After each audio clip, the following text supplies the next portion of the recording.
Baik saudara-saudari yang terkasih, dalam bacaan yang pertama tadi kita dengar bagaimana Rasul Paulus mempertanggungjawabkan pertemuannya dengan Yesus sendiri dan bagaimana dia memberi kepada murid-murid yang lain penjelasan tentang kehadirannya di komunitas yang baru, komunitas para murid, sebagai saksi Kristus dan mempunyai hak yang sama untuk mewartakan Kristus kepada segala bangsa. Dasarnya yaitu bahwa dia sendiri adalah seorang yang sebelumnya pemberontak, ia menganiaya murid-murid Kristus, tetapi ditangkap oleh Yesus sendiri supaya menjadi pewarta Injilnya, mewartakan hidup karya dan hidup Kristus itu sendiri bagi banyak orang, terutama dengan kebangkitannya, dan mereka yang dibaptis akan mendapat keselamatan. Tugas yang dilakukan oleh Paulus adalah tugas menjalankan panggilannya secara istimewa, bahwa Yesus sendirilah yang menampakkan diri kepadanya, Yesus sendirilah yang membuka mata imannya, Yesus sendirilah yang memberi mandat kepadanya untuk mewartakan kabar gembira itu kepada bangsa-bangsa.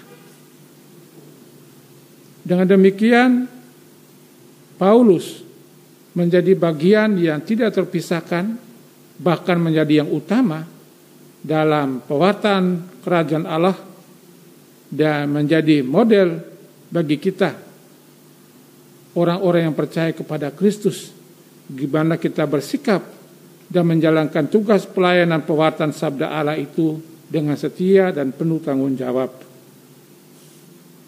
Dalam bacaan Injil kita dengar bagaimana Tuhan Yesus sendiri menyuruh para muridnya untuk mewartakan kerajaan Allah kepada segala makhluk.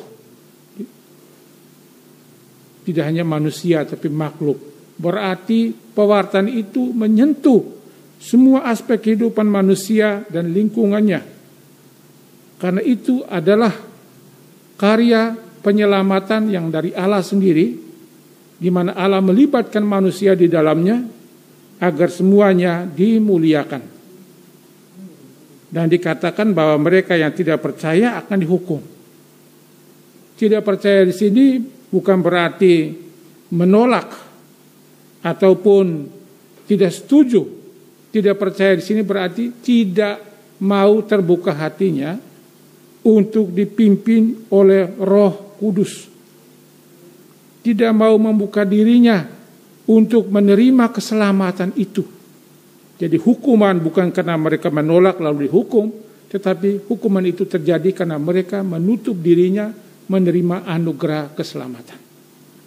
Maka tugas kita yaitu mewartakan keselamatan itu dimanapun kita berada, dengan cara hidup kita yang baik, dengan iman kita, agar orang membuka diri, istilahnya dijamah oleh Roh Tuhan, agar mereka juga percaya dan memperoleh keselamatan. Dan Yesus memberi kepada mereka tanda-tanda. Mereka pegang ular, dan sekalipun minum racun maut, mereka tidak celaka. Janganlah kita menafsir ayat-ayat ini secara harafiah. Ini adalah satu tantangan bagi para murid Kristus, di mana ada bahaya, ada situasi yang begitu sulit, ada ancaman, tetapi barang siapa berpegang teguh pada amanat agung Yesus Kristus, setia kepada Kristus, semuanya itu dapat dilewati. Saudara-saudari yang terkasih, pada pesta bertobatnya Rasul Santo Paulus ini, kita semua diajak supaya ada pertobatan dalam hidup kita, hidup iman kita. Ada pembaharuan iman dalam perjalanan hidup kita, baik secara pribadi maupun secara bersama-sama, terutama dalam keluarga komunitas kita. Pembaharuan diri kita sangat baik kita lakukan dengan mengandalkan kasih Tuhan yang menyertai kita setiap hari. Bahwa betapapun kita rapuh, menyadari diri kita lemah, Tuhan pasti menguatkan kita dan membuat kita lebih baik dari hari ke hari. Oleh karena itu, kalau orang mau berkembang di dalam iman, maka dia menggunakan perangkat-perangkat yang telah diberikan Tuhan, yaitu sakramen-sakramen gereja, terutama Ekaristi, sakramen tobat. Dan ini kita lakukan. Juga dalam devosi-devosi kita, devosi sakramen Maha Kudus dan devosi-devosi lain, agar di dalamnya kita menimba kekuatan, rahmat, kesatuan kita dengan Tuhan sendiri, dan kasih Tuhan yang berkarya dalam diri kita. Dengan demikian, hidup kita menjadi berbuah bagi banyak orang.